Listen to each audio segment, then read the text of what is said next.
said you're going to evaluate the football program after the season. Is that if they make a bowl, is it after the bowl or is it after the regular season? And can you offer your evaluation currently of the program? I think the thing that I'm most proud of is, I watch how people behave in adversity. That really tells you a lot about the character. So I'm really proud of our players.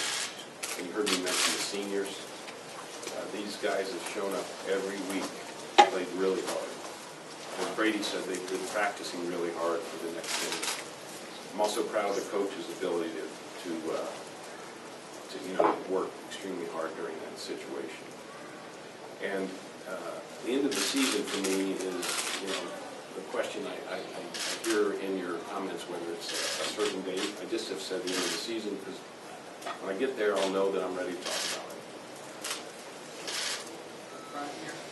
Jim Mark Snyder from the District Trust. What is the timeline in terms of finding a permanent AD? Is that search still ongoing, or are you going to be long-term in this job? Well, when I took this job, it was clearly as interim AD, and the ownership of finding the permanent AD is with President Schlissel, and of course I'm going to help him. I think he'll learn a lot from me, being in the role and giving him perspective on where we are. And what we've said to each other is that the focus right now is on these priorities, and the rest of that will come as it needs to. Is he comfortable with you staying in this for months? We just have talked about, think of it as the standard here is not time, the standard is issues. Can we go to work on important issues? I'm really excited about this.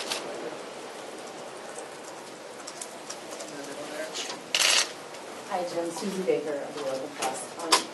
The seat license letters have gone out to the season ticket holders, and obviously with your time frame being unknown at this point in time, do they have any anticipation that any season ticket holders are going to fall off the donation this year?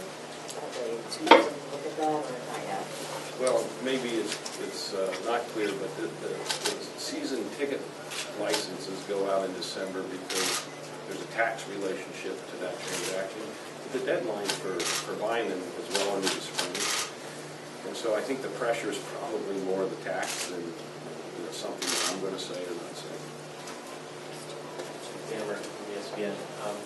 What will you be when you evaluate a football program? What are the criteria you want the Michigan football program to transition to say this is going in the direction you want? Dan, I have decided that that's a discussion that I'm going to have with the coaches. I think that I can give you extreme confidence that there's a number of variables, as you heard me say about in my business life, that define what fitness is, what we are at the highest competitive level. What does that mean to be? And that's about as much as I want to say today, because it's part of the dialogue with people who work for me. And we'll be able to talk about that. I also add that it's true in life that when things aren't going the way you expect, the people closest to you know that as well as anybody. So we have a football coach who's had a long-lived history of being a good coach. He's won many places. He won here, and he knows we're not where we need to be right now. Have you met with Brady and had that type of discussion with him as far as not where you want to be? Brady, I'm saying that Brady will tell you that, so I don't have to point that out to him. And I've had a number of meetings with Brady, and I've really enjoyed the time in talking to him because I learn more and more what he's had to address and deal with. I mean, every football coach that I've known in my life, and I've known more than one that I played for, I would tell you that it's always not obvious all the variables that they are managing in a very complex way to have the best outcomes they can. There's probably always two stories. There's what our fans see in the product on the field, and then there's things that they don't see that they have to manage through. And I think in Brady's case, for example, the progress we're making in academics is the best in recent times under Brady. He's managing that kind of values that he stands for. It really matters in the football program. He's managing that. And of course he's dealing with things like, cornerback's down or somebody can't play. And we mix that all up. That's what defines, great coaches. Time for a couple more questions with the video section, so we'll start over here on the right. Jim, Rip Sharp, Detroit Free Press.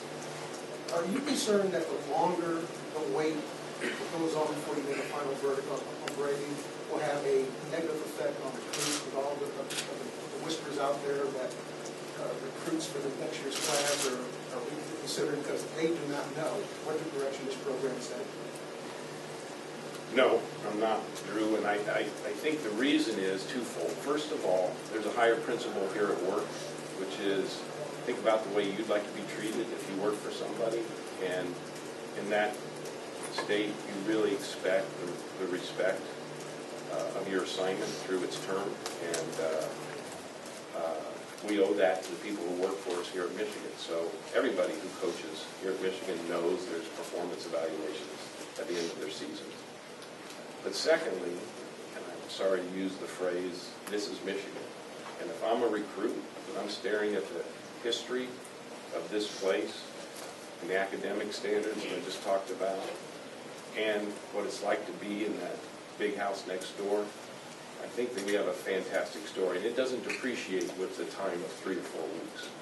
But is that part of the problem, though, that the university, that the football program specifically, has dealt with in the past, this constant reliance on this is Michigan to solve all the problems, when really, perhaps maybe some thinking should go the opposite way?